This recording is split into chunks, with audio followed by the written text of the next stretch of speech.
পাল্লা লাগছে হলে আজকে বাপ বেড়ায়। আমার বাপে কয় যে উনি আসছে হেজাজ নামক পল্লী, গ্রামের নাম নকলা। ওনার বাবা আব্দুল্লাহ, মা হইল আমেনা। এই জন্য আমি প্রশ্ন করছি যে নবীর দেহটা কোন জায়গায় ছিল, তার পবিত্র দেহ মুবারক কোন জায়গায় ছিল। আমার বাজান কয় পালা তো নবুয়াতের মধ্যে, কিন্তু এখানে তো নবীর জীবনী চলে আসছে। আমি প্রথমেই বলছিলাম বাইরের কোনো কথা বলবো না, উত্তরও দিব না। এই মঞ্চে যে আলোচনা হবে তাই সূত্র ধরে আমাদের গান হবে। বাজান চমৎকার জবাব দিছে। সনিয়া মুকামে দয়াল নবীর পবিত্র দেহ মুবারক ছিল। সেটা কোথায়? নাভি হতে একটু উপরে। কারো কারো মতে 4 আঙ্গুলি, কেউ কয় 3 আঙ্গুলি, কেউ কয় 2 আঙ্গুলি। তবে দেহটা, এই দেহটারে কোন কোন সাধক বুঝাইছিল তরি, কেউ কেউ বুঝাইছে নৌকা, কেউ বুঝাইছে গাছ, আবার কেউ বুঝাইছে সাইকেল। মানুষ একটা 2 চাকার সাইকেল। হ্যাঁ, কেউ কেউ আবার ইঞ্জিনও বুঝাইছে। তো যত মত আছে, ঘড়িও বুঝাইছে। তো বাবা পথ মতের কোনো শেষ নাই। আর আপনি যতই প্রশ্ন আমার করেন, আমারে প্রশ্ন করে ঠেকাইতে পারবেন না। আমারে যে প্রশ্ন করে ঠেকাইব, হে বয়াতি তো মায়ের পেটে কোনো হয়ই নাই। কারণ হইল আপনি আমারে কঠিন করে প্রশ্ন করবেন, আমি এক কথায় জবাব দিব যেটা আমি জানি না। তাহলে আমার ঠেকে আসবো কেউ? আমার কেউ ঠেকাই পারবো না। তো দরবার থেকে একটা প্রশ্ন আসছে, এই পাক পাঞ্জাতন কারে কয় আমরা চিনতে চাই। পীরে কেবলা গদিনিসিন নাজমুল বাবা বলছে যে পাক পাঞ্জাতন, এই বিষয়ে 2টা কথা আমাকে একটু বুঝ দিবেন। এখন আমি বলছি আল্লাহ মাওলানা, রসুল মাওলানা। রসুল যার পরে আমি আত্মহুতি করছি, যার কাছে আমার দেহটা বিক্রি করছি, তিনি হলো নায়েবে কি? তিনি নায়েবে রসুল, তিনিও নবী, তিনি নায়েবে নবী। আমি তার কাছে আত্মহুতি করছি আমার ভক্তের কাছে, মানে যিনি ভক্ত হয়, শিষ্য হয়, সেবক হয় একটা ভক্তের কাছে, তার গুরু হলো মাওলানা। একটা লা মানে নাই, নাই মানে কি আছে? এই যে আমরা খালি শুনি লা মানে হইলো নাই। আচ্ছা নাই, নাই মানেও তো আছে। আছে, যেমন আমি দাঁড়াইছি, আমার মধ্যে নাই, এটা কি? কি নাই? হ্যাঁ নাই কি? নাই একটা আছে। নাই মানেও আছে, কিছুই নাই। তা মানে হলো নাই, নাই মানেও আছে। অর্থাৎ পৃথিবীর সমস্ত কিছু ধ্বংস হয়ে গেলেও একজন আছে, তিনি হলো আল্লাহ। তিনি হলো আল্লাহ। পৃথিবীর সমস্ত কিছু ধ্বংস হয়ে যাবে, কিন্তু আমার আল্লাহ কখনো ধ্বংস হবে না। তাহলে নাই মানে আছে না? এই মাওলানার মাওলানা হলো এইটা। এই মাওলানার মাওলানা হলো হেই। এর কথা তো আগে কইছি বাজান, এর কথা কিন্তু আগে বলে দিচ্ছি। তোমার মুর্শিদের ভূমিকাটা কোথায়? আমরা যখন প্রাইমারিতে লেখাপড়া করছি তখন একটা মাস্টার ছিল কিনা? আচ্ছা, মাস্টার ছিল। লালন ফকির বলছে মুর্শিদ ভজিলেই সোনার মানুষ হবি। আবার উনি বলছে, আপনি বলছেন গুরুত্ব মনুষ্য জ্ঞান যার অধপথে গতি তার। অর্থাৎ গুরু তো সাধারণ বিষয় না, গুরু এত সহজেই বলা সম্ভব না। যার চলার গুরুত্ব, বলার গুরুত্ব, শোনার গুরুত্ব, দেখার গুরুত্ব, আর যিনি অর্জন করে দেহের গুরুত্বপূর্ণ বস্তু, তিনি হলো গুরু। গুরু গুতে অন্ধকার, রুতে হলো আলো। যিনি আমার দেহের অন্ধকার কেটে জগতে পৌঁছিয়ে দিবে তিনি আমার গুরু। যিনি আমার দেহের সমস্ত কামনা বাসনা, লোভ লালসা, মোহ মায়া, মত মাৎসর্য, আবর্জনা, কুআবৃত্তি সমস্ত কিছু যিনি দূরীভূত করে দিবেন তিনি হলো আমার গুরু। তিনি হলো গোসাই। যিনি অন্ধকার কেটে সায়ের সাথে সংযোগ স্থাপন করাইয়া দেয় তিনি হলো গোসাই। ওইটাই হলো লা। তার মধ্যে হইল এই যে দ্বিদল আর মিনালের কথা বলছি, এই লা মাকামের খুললে তালা।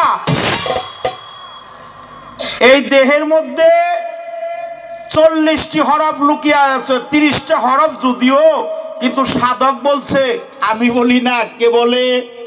আলিপে নাসিকে খানি, পেতে জোড়া পুস্ত পানি, ওয়াতে জিকিরের ধ্বনি, হে হরফে হার, রেতে রক, সিনাতে সিন, সর্বঙ্গ আলিপের সিন, জিমে দিব্বা বাজুতে সিন, মুখে হলো বীর গঠন। ডালে দণ্ড ফেতে ফেফড়া, বড় কাপ কলি যায় গেরা, ছোট কাপ নাবিতে জোড়া, মূলমূত্র লাবরণ, তোয়া তিল্লি জোয়া দিল্লিতে রয়, সোয়াদ দোয়াতে হৃদয়, নফস নুন হরফে কইয়াতে পায়ের গঠন। তোয়া তিল্লি জোয়া জিল্লিতে রয়, সোয়াদ দোয়াতে হৃদয়, নফস নুন হরফে কইয়াতে পায়ের গঠন। 40 হরফ অযুগতে 14 ভুবন পঞ্চভূতে, অহেনম সিনাতে করছে খেলা সর্বক্ষণ। 10 হরফ সাধনার জ্যোতি, জানলে জলে জ্ঞানের বাতি, বাতিরও উপরে বাতি, তার মুখ উপরে আছে লাম মাকাম। এই লাম মুকামের খুললে তালা, তখন সে আল্লাহর সাথে তার লেনা দেনা হয়েছে। এখন এই পর্যন্ত বাজান তো যায় কোন রাখবো, হে পর্যন্ত তো আমি যেতে পারি নাই। ওই যে আপনি বলছেন যে আমি কি, আচ্ছা আসলে আমি কি? বাতাসটা বাইরে গেলেই শেষ আছে কিছু। আচ্ছা বাতাসের কর্ম কিন্তু ফকিররা করে, পীর মুর্শিদরা করে। বাতাস ভালো না মন্দ এটা কিন্তু হেরা বুঝে জানে। সহজেই কিন্তু তার দুর্ঘটনা ঘটে না যার বাতাস ঠিক আছে বাবারা। রশিদ সরকারের এক ভক্তের নাম ছিল সিরাজ। দরবারেই থাকতো উনি, ওনার স্ত্রী চলে আসছে। সরকার সাহেব বারান্দায় বসা, আর ভক্তটা ছিল ঘরের ভিতরে। যেই ওনার স্ত্রী আসছে উনি ঘর থেকে বের হয়ে আসছে। বের হয়ে আইয়া ওই ভক্তের স্ত্রী বলতেছে, বাজান আমার বাড়িতে খুব মারামারি লাগছে, আপনার ছেলে কোথায়? কয় ও তো ঘরে আছে। তো স্ত্রীরা দেখা উনি ঘর বাইরে আইছে। তো বের হয়ে আইছে, জমিনে হইলো মারামারি। তখন সিরাজ করছে কি, রশিদ সরকারের সামনে দাঁড়িয়ে দাঁড়িয়ে বাতাস দেখতেছে। বাতাস কি ভালো না মন্দ? বাতাস কি ঠান্ডা না গরম? বাতাস কি সুবাতাস না কুবাতাস? কিন্তু উনি খেয়াল করে নাই, সরকার সব তো জ্ঞানী মানুষ, যে জমিনে যখন মারামারি তখন না যাওয়াটাই। কয় না আমার যাইবার দেন, আমার বাতাস খুব ভালো আছে, আমার আমনে ই করেন না, না করে। কয় আমি তোরা যাইবার না করি, জমি নিয়ে হইলাম তাও ঝগড়া, একটা দুর্ঘটনা তো করতে পারে। কয় বাজান আমারে কোন ক্রমে আপনি না করেন না, আমারে অনুমতি দেন, আমার বাতাস খুব ভালো। বাতাস ঠিক আছে। তো বল যাক, তোর বাতাস যখন ভালো তাহলে যাও। হ্যাঁ যাও। এই মোড়া খাইটা নিয়ে এক লোক দাঁড়িয়ে রয়েছে, মানে পাইলেই মাথার মধ্যে দিবইল বাড়ি। কলা গাছের আড়ালে মোড়া খাইটা নিয়ে দাঁড়িয়ে রয়েছে। সিরাজরে যেই পাইছে পিছন থেকে মাথা তো বাড়ি দিয়ে ফাটিয়ে লাইছে। পরের দিন হাসপাতালে নিয়ে ভর্তি করছে। ভর্তি কইরে সকালবেলা আবার দৌড়ে ওনার স্ত্রী আইছে, বাজান আপনার ছেলের অবস্থা খুব খারাপ। কয় কে? ওর তো বাতাস ভালো ছিল। কয় আমি মারফতির বেলায় পেস আপনি গো, এটা আমি বুঝি না, আপনি মনে চাইলে একটু দেখাই। তো উনি হাসপাতালে যাই, দেহে উরাগ মাথায় সাদা কাপড় দিয়ে, হ্যাঁ উরাগ মাথায় সাদা কাপড় দিয়ে ব্যান্ডিজ করছে, চোখ দুইটাও ব্যান্ডিজ করছে, খালি মাঠ বলের গুড়ার মতো একটু তাকিয়ে রয়েছে। শীতানের কাছে বৈশা 4-5 জন ভক্ত নিয়ে গেছে, হাসপাতালের বেডের কাছে যায় বলতেছে, ও সিরাজ তোর বাতাসের খবর কি রে? বাতাস বাই করে হালাইছে।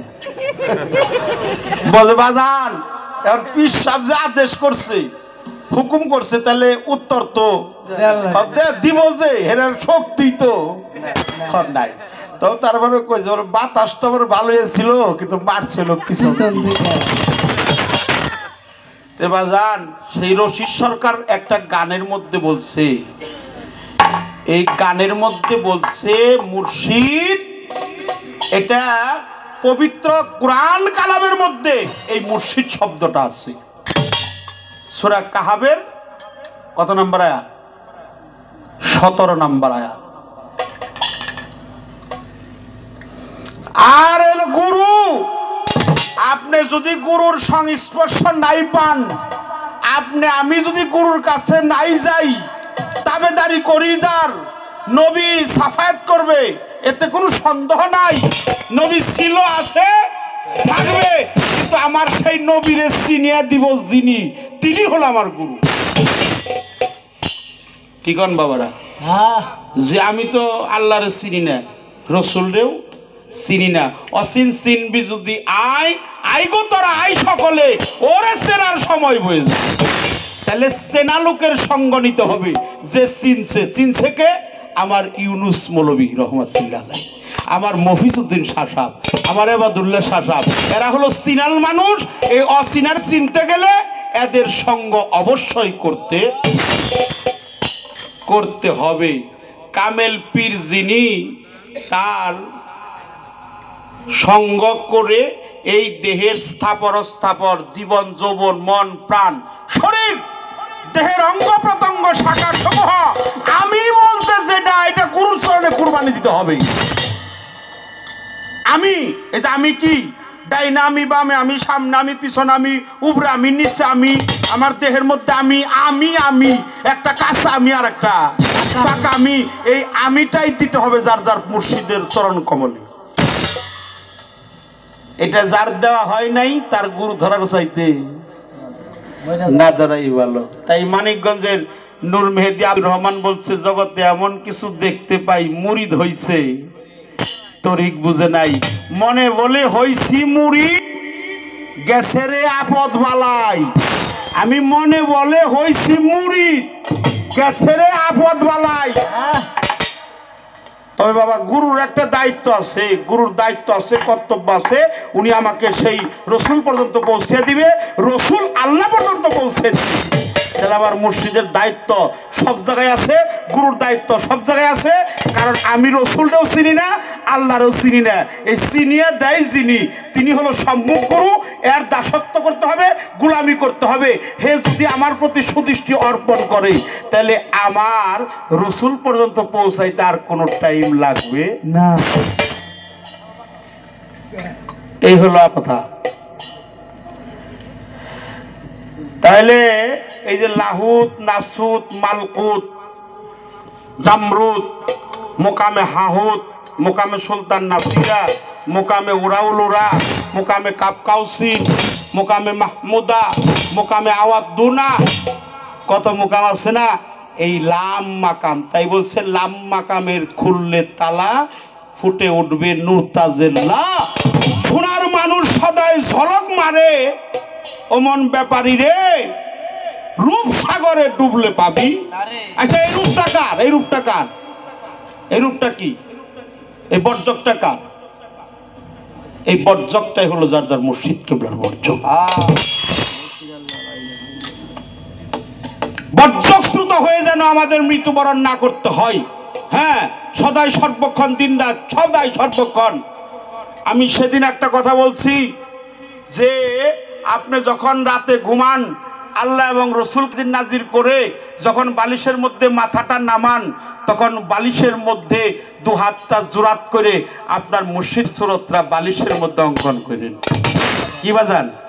আচ্ছা, বালিশের মধ্যে অঙ্কন করলেন তার সেকেল সুরত বর্জক রূপ স্বরূপ রেখা, এটা অঙ্কন করে দুহাত জোড়াত করে স্তুতি বন্ধনা করে ঘুমালেন বালিশে।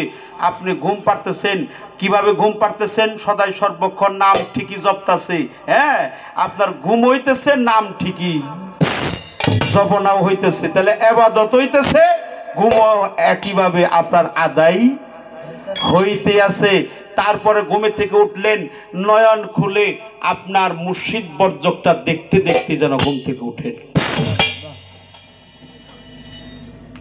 আপনার বীরের নুরানি।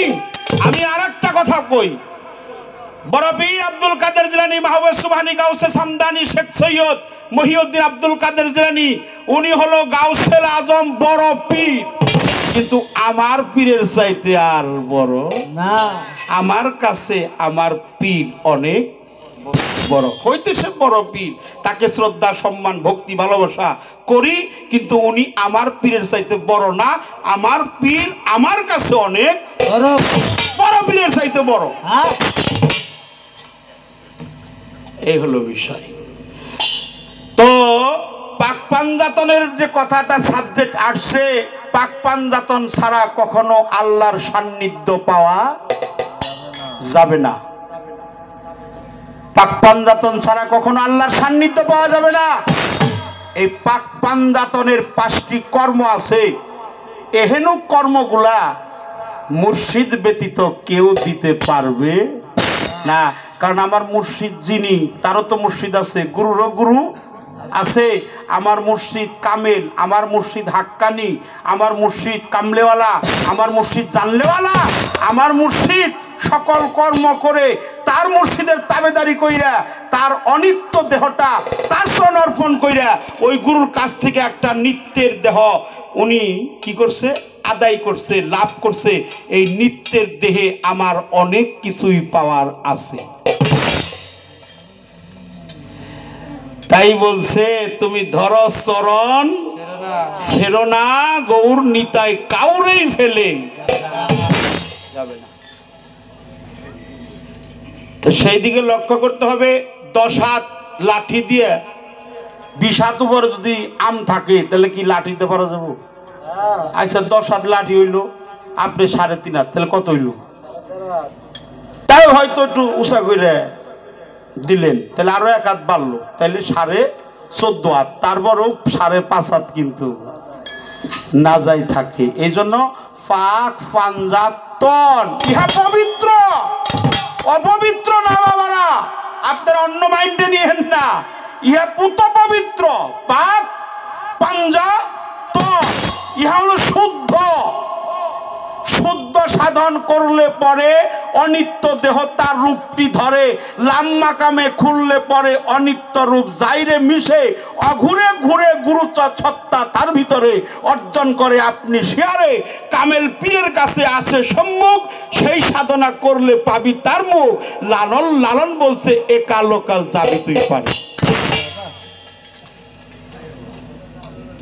এই জন্য পাক পাঞ্জাতনের কর্ম করতে হয়। পাক অর্থ পবিত্র, পাঞ্জা অর্থ 5, তন অর্থ দেহ। আমার দেহের মধ্যে আরো 5টা দেহ আছে, তার একটা হলো ফাতেমা, একটা হলো নবী, একটা হলো আলী, আর একটা হলো হাসান, আর একটা। এই পাক পাঞ্জাতনের কর্ম শিখাইব কে? কারা শিখাইব? যার যার মুর্শিদ কেবলা শিখাইব। সে হলো সম্মুখ দয়াল, সম্মুখ আমার গুরু, যিনি আমার মুর্শিদ, তিনি আমার শায়েখ। তিনি আমার দেহের অন্ধকার কেটে নিয়ে গিয়ে সেই পাঞ্জাতনের 5টা স্তম্ভ যখন ভিত্তি প্রস্তর করে দিবে, তখন আমার দেহটা অনিত্য থাকবে না, ইহা নিত্যের দেহে পরিণত হবে। তবে তার কৃপা ছাড়া কখনো সম্ভব না, কারণ ওনার সাথে আল্লাহর সাথে যোগাযোগ হয়ে গেছে। উনি আল্লাহর ওলি, উনি আল্লাহর বন্ধু, আল্লাহর সাথে উনি যোগাযোগ ভালো। এই জন্য কারণে গুরু ধরতে হয়। অনেকেই কয় বায়াত অর্থ কি? বিক্রি হওয়া। না না না, বায়াত অর্থ বিক্রি হওয়া না। বায়াত অর্থ খালি বিক্রি না, ক্রয় এবং বিক্রয়। কারণ আমি বিক্রি হইলাম যদি আমার মফিজ শাসা বাবারে ক্রয় না করে। আমি হইলাম আমি বিক্রি হইলাম, আমার সব কিছু দিলাম, আমি বিক্রি হয়ে গেলাম, কিন্তু উনি ক্রয় করলো না, এ ধরাই কোনো লাভ হবে না। এজন্য বায়াত শব্দের সার্থিক অর্থ হলো ক্রয় এবং বিক্রয়। রাধাবল্লভ সরকার বলছে, গুরু ধরলেই কি সব মিলে, ও তোর ভক্তির দনে তুষ্ট হয়ে গুরু নিজে না ধরিলি। আমি ধরলাম, গুরু ধরে নাই, এ ধরার কোনো লাভ নাই। যদি আমার ইউনুস চান ধরে, তাহলে আমার ধরাটা সার্থক হবে। এবার আসেন, সেই নূর নবী কি আমার মধ্যে নাই? আছে কিনা?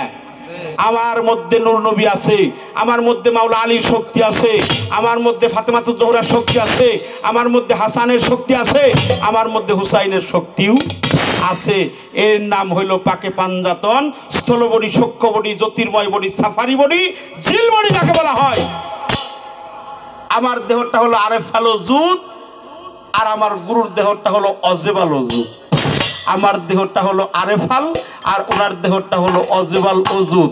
হ্যাঁ, এই দেহের মধ্যে 5টি দেহের করণ কর্ম হেফাজত যিনি করে, পাক পাঞ্জাতন তার প্রতি সদয় হয়। যখন পাক পাঞ্জাতন আমার প্রতি সদয় হয়, তখন আল্লাহর সাথে যোগাযোগ ভালো হয়। যার আল্লাহর সাথে যোগাযোগ ভালো, তার এপারেও কোনো ভয় নাই, ওই পারেও কোনো ভয় নাই। মোহরে নবুয়াত সম্পর্কে এবার জানতে চাবো।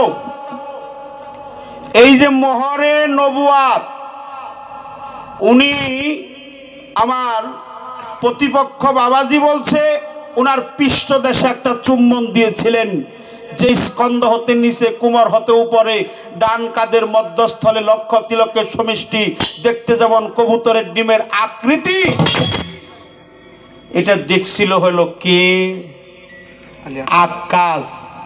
এটা আকাশ দেখছিল। আমি জানতে চাই, আকাশ দেখছে এটা আমরা সবাই জানি, বয়তিরাও কয়, অনেক জ্ঞানী গুণীরাও কয়, পীর মাশায়েখরাও কয়, কিন্তু আমি জানতে চাই আকাশ দেখার আগে আরো 2 জনে দেখছিল।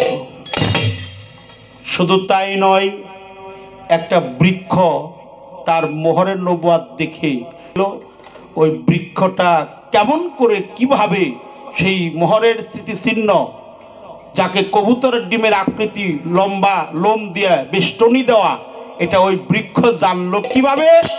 এবং আকাশ দেখার আগে যে 2 জন দেখলো, তারা বা কোন সাধনা করে ওনারা দেখেছিলেন।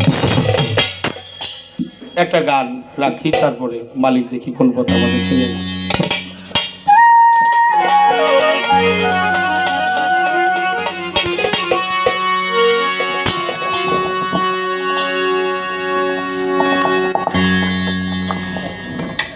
কালকে আপনাদের এখানে গান করছি তো, কালকে এই পালাটা ছিল জালোয়া ভিটি, অসীম বাউল আর আমি গান করছি আপনাদের এই জালোয়া ভিটি। এই পালাটা সচরাচরই প্রত্যেকটা দরবারেই হইতেছে, একটা নবুয়াতের পালা আর একটা বেলায়েতের পালা। তো আমরা পাক পাঞ্জাতনের কথা বলি দেখে আমাদেরকে অনেকেই অনেক কথাও বলে, অনেকেই কয় যে এটা বয়াতিগো বানানোর দলিল, এটা বয়াতিগো বানানোর দলিল। আমরা নবীর কথা কই, আলীর কথা কই, হাসানের কথা কই, হুসাইনের কথা কই, পাক পাঞ্জাতনের কথা কই, এই জন্য বলে আমাদেরকে যেটা এদের আলাদা একটা বানানো দলিল। একটা বেলায়েতের গান শোনাবো, দেখি।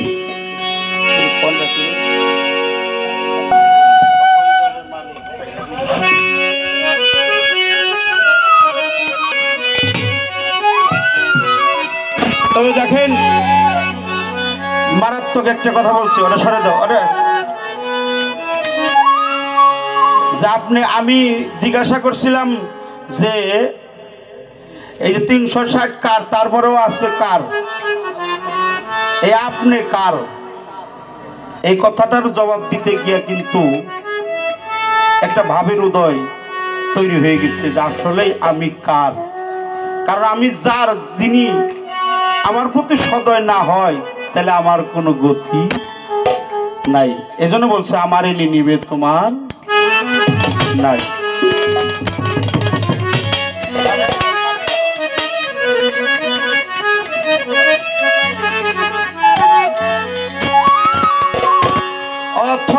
জলে মানিক পাবি অথই জলে অথই জলে পাবি হইলে দু বডিরে তৌহিদ সাগর কঠিন পারি রে তৌহিদ সাগর কঠিন পারি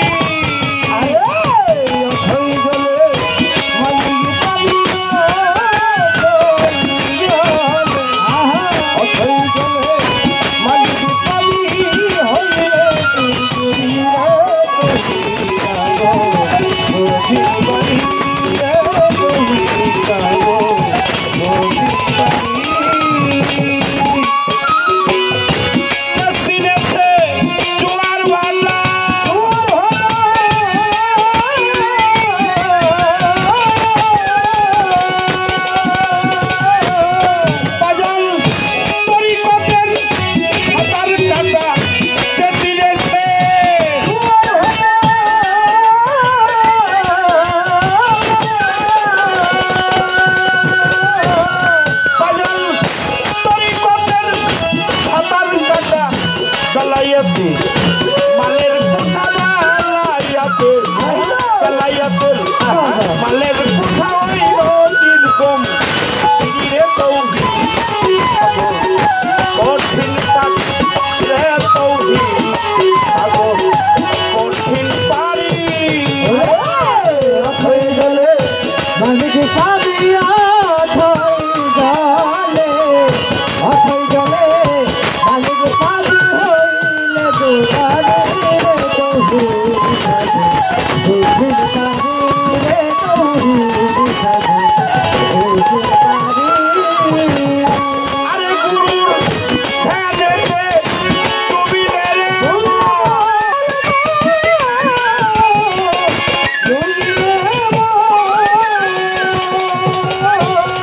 মানুষ ফুটাই উঠবে গুপ্ত নয়ন ধ্যানেতে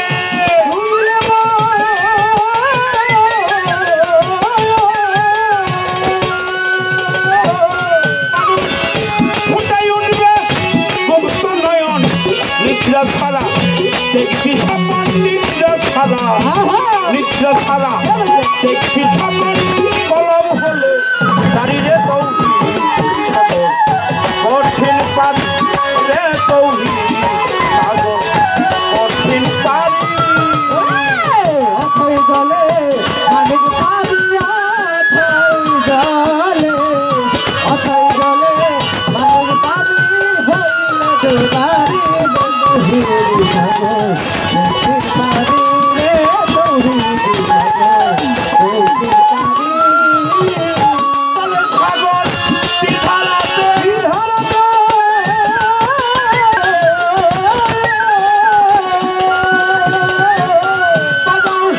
নৌয়াটার বেলায়াতে চলে সাগর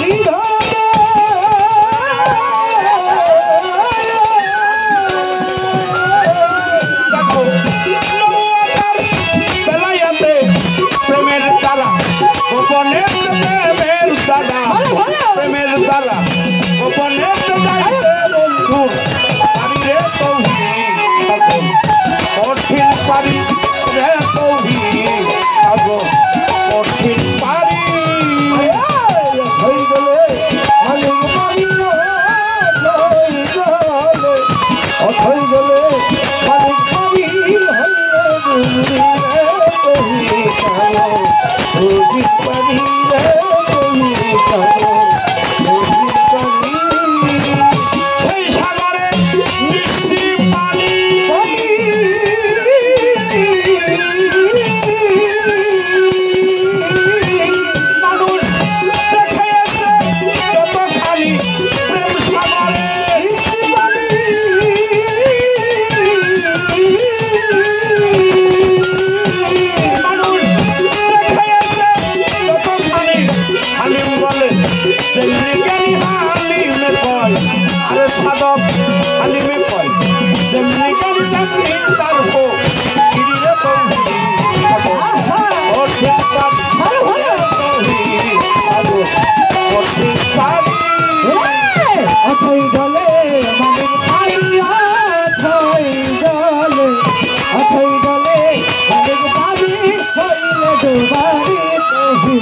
সাগর কঠিন পারি রে তৌহিদ সাগর কঠিন পারি।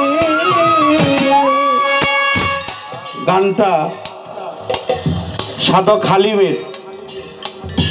সেই সাগরের মিষ্টি পানি যে খেয়েছে যতখানি, সেই প্রেম সাগরের মিষ্টি পানি, প্রেম সাগরের প্রেম ছিল, প্রেমটা স্বর্গে ঠিক আছে। এই প্রেম এর সৃষ্টি আছে ঢঙ্গ নাই। হ্যাঁ, সাধকের সাধনার বলে সেই সাগর নাই মন্থন করে। হ্যাঁ, বাহ, ধন্যবাদ, বাহ বাহ আছে। হ্যাঁ, খেলা আছে। আপনারা জ্ঞানী মানুষ, আপনারা বিচক্ষণ মানুষ। তো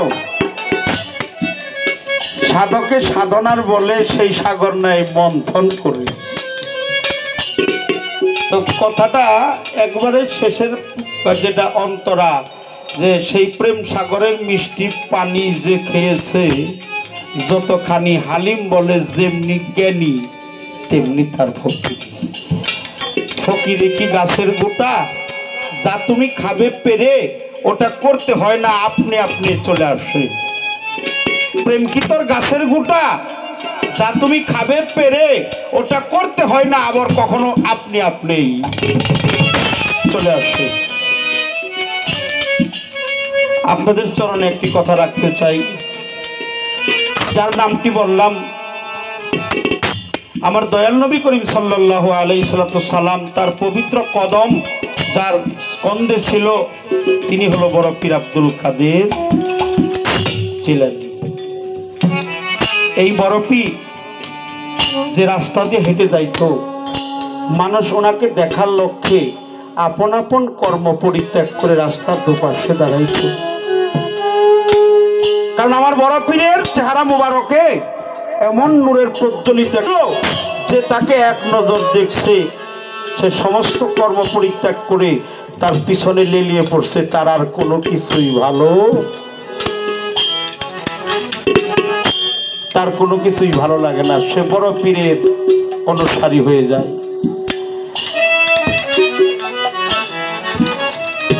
আমার বড় পীর আব্দুল কাদের জিলানী, মাহবুব সুবহানী, গাউসে সামদানি, শেখ সৈয়দ মহিউদ্দিন আব্দুল কাদের জিলানী, উনি রাস্তাতে যাইতেছে। তো ওনাকে দেখার জন্য কত মানুষ রাস্তার দুপাশে সারিবদ্ধভাবে দাঁড়াইছে। এজন্য দাঁড়াইছে যে আমরা বড় পীরকে এক নজর দেখব, আমরা বড় পীরকে এক নজর দেখব। কে?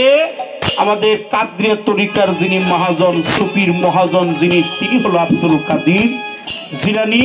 আর চিশতিয়া তরিকার মহাজন যিনি, তিনি খাজা মাইনুদ্দিন চিশতি রহমাতুল্লিল আলাইহি। সমস্ত মানুষ যখন দুপাশে দাঁড়াইলো, রাস্তায় জমাট বাঁধা, জায়গা নাই, সবারই কাজ পরিত্যাগ। কিন্তু ওই পাশে একটা লোক, নাম ছিল তার আলী, জুতা সেলাই করতেছে। তো মুখে বসন দিয়ে মস্তকটা নিচু করে রাখছে। সে বড় পীরকে দেখতে চায় না। আপনারা পীর মুর্শিদ ধরার লোক, আপনারা জ্ঞানী মানুষ। আমার এই কথাটার, আমি শরীয়ত সরকারের দাম না থাকলে এই কথাটার অনেক দাম আছে।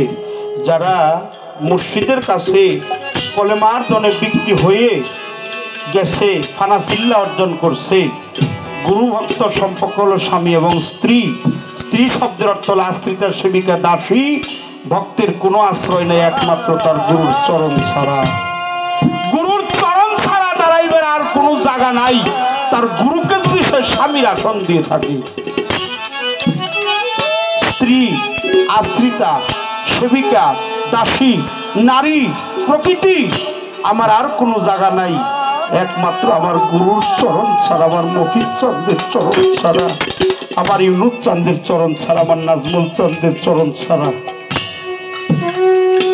উনি মাথা নিচু করছে। তো আমার বড় পীর আব্দুল কাদের জিলানী অন্তর্যামী ছিলেন।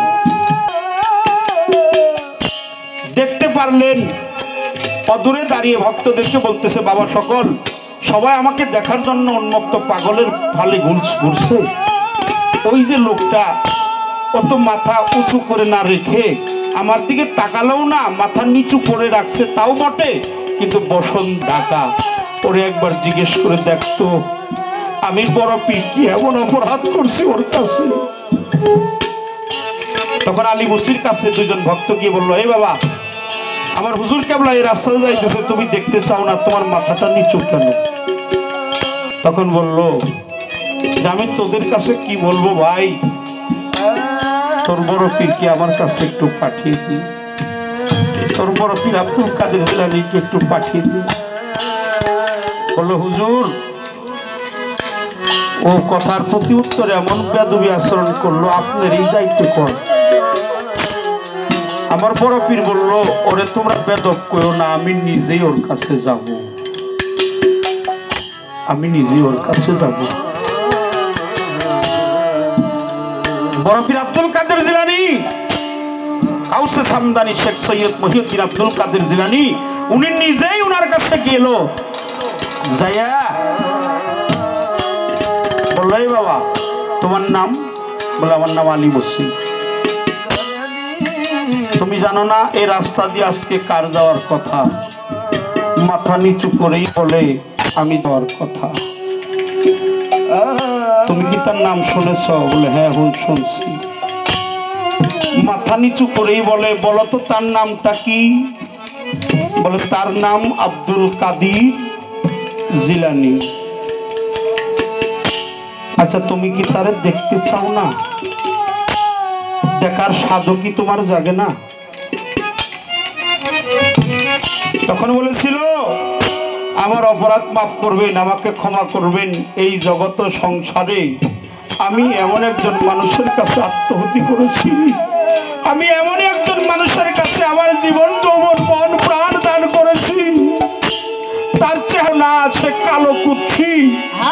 আমি লোকমুখে শুনেছি বড় পীর আব্দুল কাদের জিলানীর পবিত্র চেহারার মধ্যে একটা নূর তাজেল্লাহ পাওয়ার আল্লাহ প্রদত্ত শক্তি ছিল, যে এক পলক তাকে দেখছে সমস্ত কিছু ত্যায্য করে তার পিছনেই লেলিয়ে পড়ছে।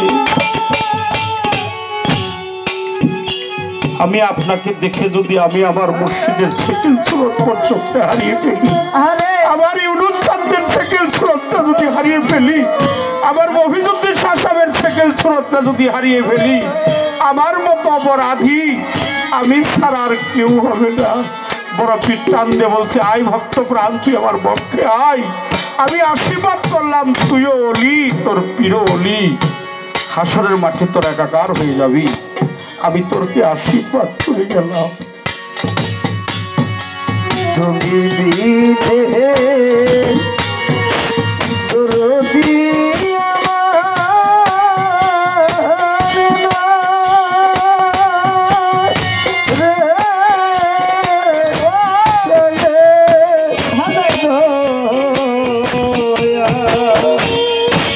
আমার রে